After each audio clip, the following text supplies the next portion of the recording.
Fight with what I have left. You can't sack Wike from Rivers politics. You can't sack me from Ekiti politics. I'm not supposed to say what I want to say to you now, and I will say it to you. It's about Ekiti politics. I was in this house 3 years ago. The current governor of Ekiti is of the APC extraction. I am of the PDP. He came to this house. He said, leader, he had called me that I would want to visit with him. And I said, you are welcome, Your Excellency.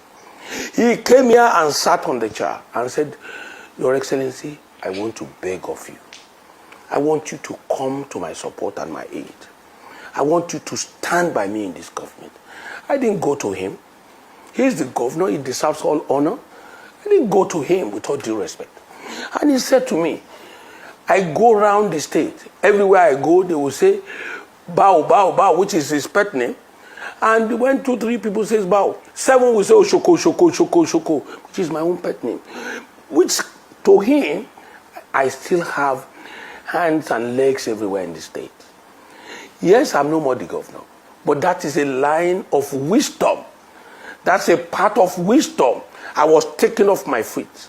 And I said to him, whoever has taught you this, has taught you the right thing. And if it's the leading of God, you are well led. I will give my support to you. That's why you see, when the governor was having issues in APC, I stood my ground. I went to Asiwaju. I told Asiwaju, this is the man that can win election. The governor is doing well. My own position is always clear. Fubara, my governor, all of them got their strength from other people. Then let me go back to my governor too. Like I said, there are a lot brewing between Godfather, Godson in most states. But it is wisdom that makes the sitting governor remember that I am the governor, I'm the father of the state. Look at Kogi. Why are we not having issues in Kogi? Why is Governor Kogi being very humble? Whatever you say about Yaya Bello, he doesn't want to hear it. Whatever anybody comes to say to him about Yaya, he remembered the day Yaya Bello gave him that platform. And I told my governor, whatever Governor Fayemi must have done to you, or whatever way you feel, don't worry about that. Remember the day he gave you that platform. Don't say ill of him. Cooperate with him.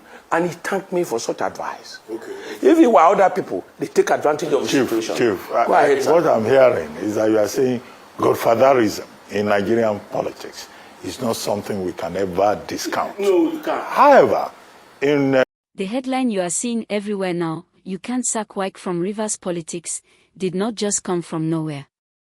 It is tied to what is happening right now in Rivers State and at the national level, and it speaks directly to power, loyalty, influence, and political survival. As things stand today, Rivers politics is one of the most sensitive and talked about political situations in Nigeria, and at the center of it all is Nyesom Wike.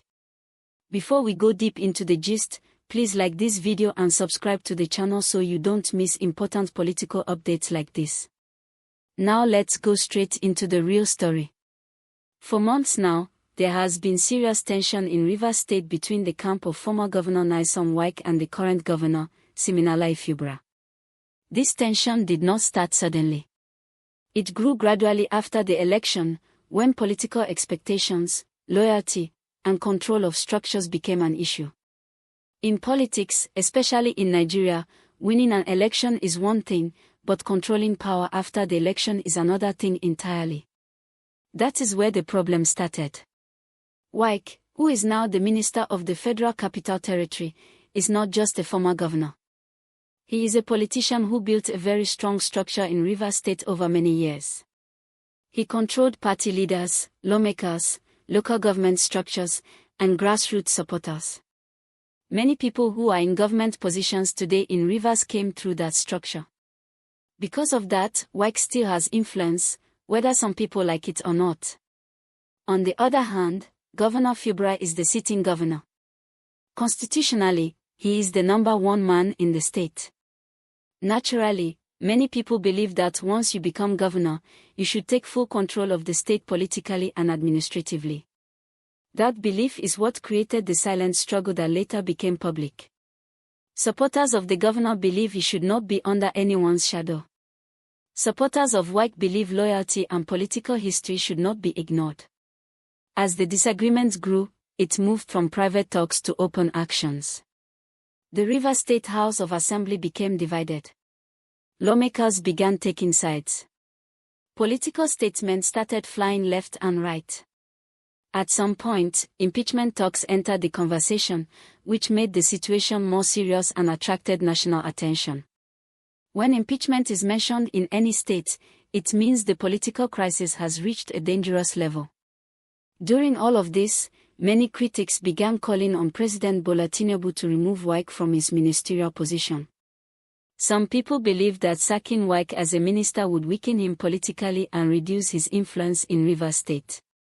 Others felt Wike was too controversial and should be dropped. But Wike's response was very clear and firm. He said only the president who appointed him has the power to remove him, and until that happens, he remains in office. That response sent a strong message. It was not just about his job as a minister. It was about authority, confidence, and political strength. Wike was basically saying that noise from critics does not determine political reality. In politics, power responds to structure, relevance, and value, not just public talk. This is where the statement, "You can't sack Wike from Rivers politics," became very popular. It means that even if you remove him from office, his political presence in Rivers State does not disappear overnight. Politics is not like switching off a light. It is built over time, through relationships, loyalty, and influence. That is what many analysts and political observers are pointing out. Please, if you are following this gist and finding it clear, like this video and subscribe to the channel now. It really helps the channel grow and keeps you updated. Another major angle to this story is the national politics dimension. Wike is no longer just a Rivers politician. He is now part of the federal government. That alone changes the balance of power. Being a minister gives him access, visibility, and relevance at the center. It also means that whatever happens in Rivers State is no longer just a local issue. It has national implications. Some political leaders outside Rivers have also spoken on the issue. The general message from Wike supporters is simple: politics is about interest, negotiation, and numbers, not emotions. They argue that Wike delivered Rivers State politically in the past, built a party structure, and supported national leadership when it mattered. From that angle, they believe it would be politically unwise to treat him as irrelevant. On the other side, supporters of Governor Fubara believe that no former governor should hold so much control over a sitting governor. They argue that democracy demands independence and authority for the elected governor. They feel that Rivers people voted for Fubara to lead, not to take instructions. This clash of beliefs is what keeps fueling the crisis. What makes the situation more interesting is public opinion. Rivers people themselves are divided. Some believe Wike did a lot for the state and deserves respect and continued influence. Others believe it is time for a new chapter and fresh leadership without interference. Social media, radio programs, and public discussions show that there is no single opinion that everyone agrees on. Looking ahead, many political observers believe this crisis is not just about today, but about tomorrow, especially the 2027 elections. Rivers State is a very important state politically. Whoever controls its political structure has a strong advantage in future elections. That is why no side wants to back down easily. What we are seeing now is positioning, testing of strength, and preparation for the future. Despite all the tension, one thing is clear: Wike is still a major factor in Rivers politics. Whether people support him or oppose him, his name still commands attention. His statements still move conversations. His actions still influence decisions. That is why the statement, "You can't sack Wike from Rivers politics," keeps making sense to many people watching from the outside. At the same time, Governor Fubara remains the elected governor, and his authority is backed by the Constitution. How both men manage this situation going forward will determine whether Rivers State moves towards stability or deeper political division. Dialogue, compromise, and maturity will be needed if the state is to avoid prolonged tension. As the situation continues to unfold, one thing Nigerians should understand is that politics is not always about who is right or wrong. It is often about balance, strategy, and timing. Power does not disappear suddenly. It shifts gradually.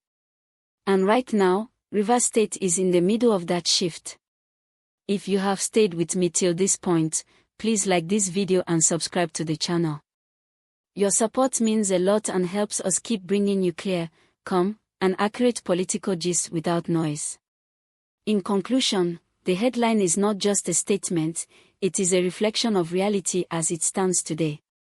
You may disagree with Wike, you may support him, but you cannot ignore him.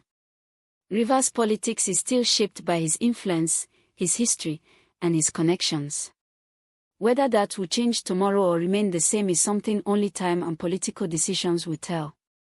Thank you for watching.